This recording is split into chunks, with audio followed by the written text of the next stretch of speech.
Hello. In part one, I discussed briefly the history of the rumors behind the Dulce base in New Mexico. And I mentioned about the 2009 first time ever conference on this topic, which was held right in Dulce, New Mexico. It was indeed a historical conference in many ways. There were about 140 to 150 people in that conference, including many of the local residents of Dulce. And there were a lot of testimonies about how they had seen, in many occasions, some strange things.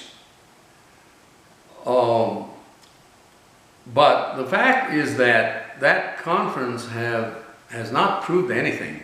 It hasn't proved at all that there is an underground alien base anywhere under the Archuleta Mesa or under Mount Archuleta on the northwest portion of that mesa near the Colorado border.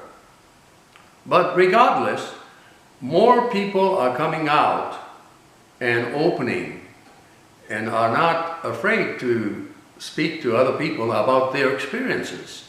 So there are a lot of still a lot of testimonies by local residents, and things are still happening. It's not like Roswell, where nothing is taking place. But Dulce, even these days, there are reports of strange lights in the sky, or even on occasion military helicopters. So something must be happening. But the fact is that there is no proof of any physical underground alien U.S. collaborated biological laboratory over there. It's amazing how these rumors start. But as I mentioned to you, there were many individuals who were part of the original rumors about Dulce, New Mexico, such as the Tal Levesque or Jason Bishop, Paul Benowitz, and folks like Ann West and John Lear and many others. Many articles were written about the Dulce base. And by 1995, those who are interested in the subject matter have read a lot of articles by these individuals. But it was Phil Schneider who came out in 1995 who really spread the Dulce underground base story through appearing in a series of lectures at survival group meetings. And how Phil Schneider came to know about the Dulce base rumors was probably because he read a lot of articles and books on the subject matter, probably books by Alan B. Walton or Branton, as he's called, and then probably heard about John Lear. And Phil Schneider, by 1995, did hear about Bob Lazar, because Bob Lazar came out to the scene in 1989 in Las Vegas, Nevada, and he revealed that there's a secret base called Area 51 in Nevada, and Bob Lazar in 1989 also claimed that he had some information that he obtained indicating that there was a strange altercation between some elite U.S. forces and some unknown entities in an underground facility somewhere. He didn't specify whether that battle took place under Area 51 or at Area 51 underground. He never indicated where it took place, but he claimed that he did receive some information about this battle between some U.S. soldiers and some unknown entities. That is to say, some alien type of creatures. So he testified that in 1989. But I believe that by 1995, Phil Schneider took advantage of the story about this underground altercation or underground battle. And I believe that he made himself a protagonist in this story. And he placed himself into the scenery of the battle that he claimed took place in 1979 under Dulce base, or in the Dulce base. Why 1979? Well, because that's when Paul Benowitz and others seem to have come to the conclusion that there has to be a Dulce base there in Dulce, New Mexico.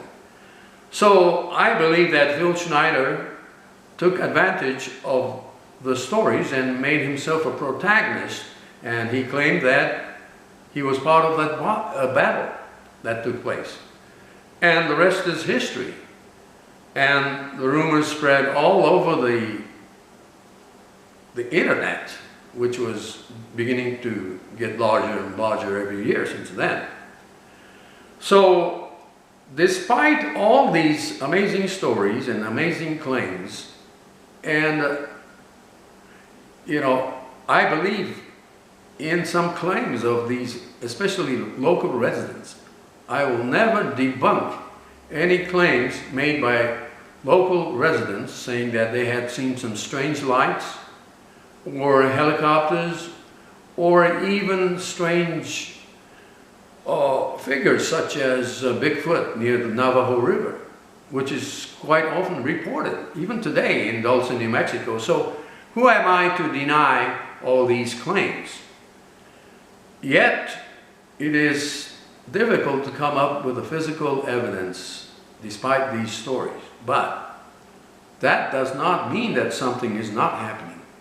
Something could still be happening, because I have come to the conclusion that what people claim they see in the night sky or even daytime is a reality to the observer.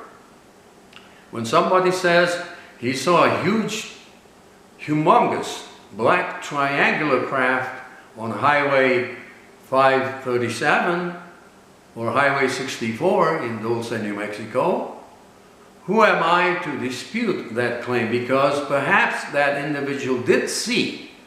But the question is, does it conclusively prove by that sighting that we were being visited by physical extraterrestrial entities in physical extraterrestrial spacecraft? It's hard to come to that conclusion. The only other alternative is that perhaps there is some kind of a strange phenomenon going on that could possibly involve some kind of a paraphysical materialization or intrusion into our physical realm by some unknown force that could possibly intrude in this physical environment and temporarily appear to the observer or the selected observer and the selected place, appear to be solid objects and appear to be using some kind of a propulsion. Because one thing strange is that when people see these objects, it doesn't last for more than a few seconds or for a few minutes at most. There's a strange incapability of these entities or whatever is producing this strange phenomena, their incapability to remain in our physical dimension for long at all.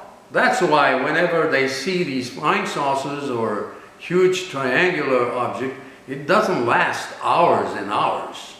It's just for a few minutes or a few seconds at most. But I believe that there's something going on, and that whole area, the Dulce area, the Jicarilla Apache Reservation area, of course has a huge or important spiritual and cultural beliefs, which is very rich. And perhaps it may have something to do with why possible paraphysical forces are interacting in that area. And maybe this is the reason why some people say that the Air Force is interested in the Dulce area because of this. Maybe this region is it's a fertile ground to even test or experiment on psychological operations of some kind.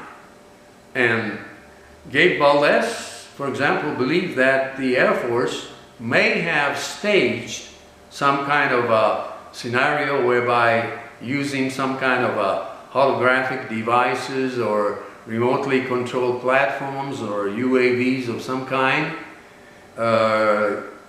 in the early 1980s to stage or orchestrate some kind of an alien presence scenario to some people, to create some kind of a situation whereby their belief system can be altered. So who knows? That could be possible.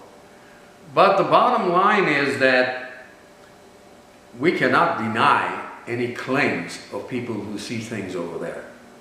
Who are we to deny those claims? Because something still is being reported, even to this day.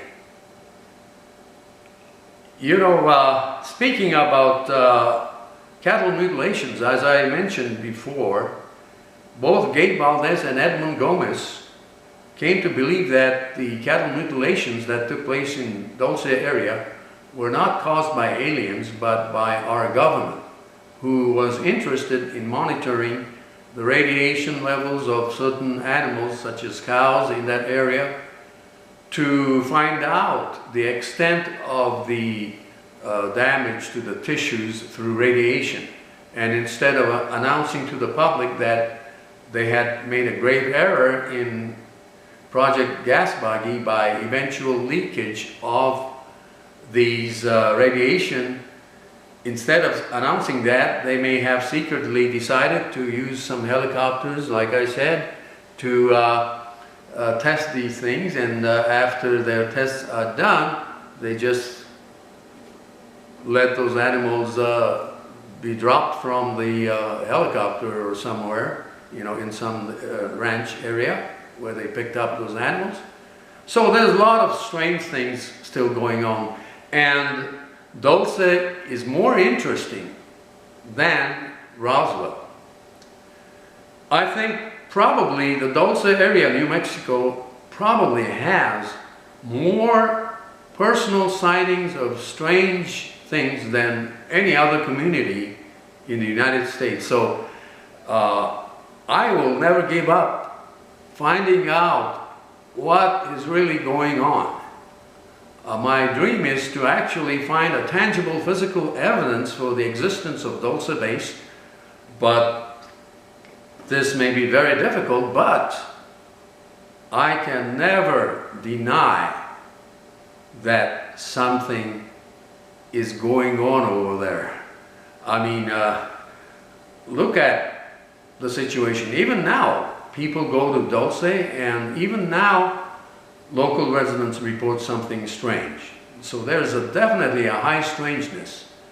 But the bottom line is, unfortunately, difficult to come up.